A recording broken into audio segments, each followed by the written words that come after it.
అమ్మ ముక్కలు కోసింది. ఆ ముక్కలన్నీ తొరిగిన తర్వాత సన్నగా తురుముకోవాలి. ఆ తురుముకోవడం అయిపోయినాక గిన్నెలన్నీ కొలిసి ముక్కలో పోసుకోవాలి. గిన్నెలో పోసుకోవాలి. ముక్కలో తురుము 2 గిన్నెలో పోసుకోవాలి. ఆ గిన్నెలో కొలిసి పోసినాక దానికి సరిపడా ఫస్ట్ ఉప్పు వేసుకోవాలి. ఆ తర్వాత కారం వేసుకోవాలి. ఆ కారం ఉప్పు దీనిలో కలుపుకోవాలి.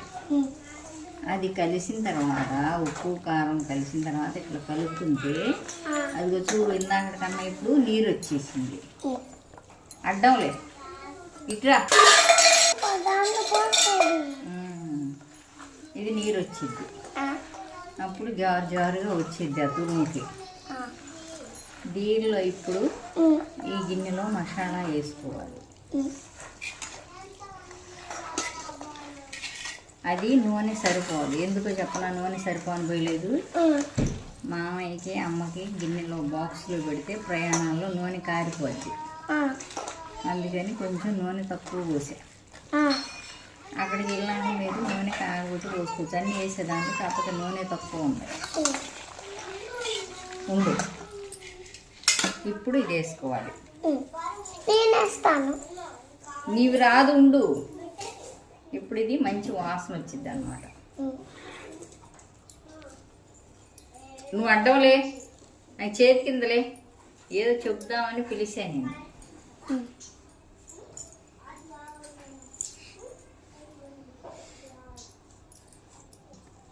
అది మంచి స్మెల్ వస్తుంది. తర్వాత ఉప్పు చూపిస్తాను ఇప్పుడు.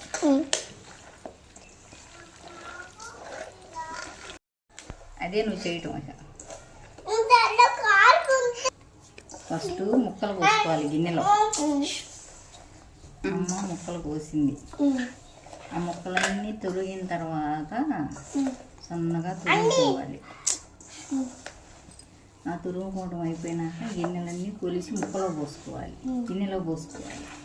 ముక్కలో తురుము 2 గిన్నెలో పోసుకోవాలి. ఆ గిన్నెలో కొలిసి పోసినాక దానికి సరిపడా ఫస్ట్ ఉప్పు వేసుకోవాలి. ఆ తర్వాత కారం వేసుకోవాలి. ఆ కారం ఉప్పు దీనిలో కలుపుకోవాలి.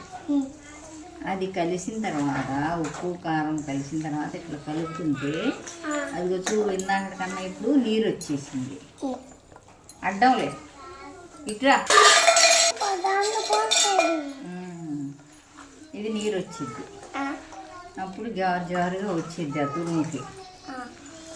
దీనిలో ఇప్పుడు ఈ గిన్నెలో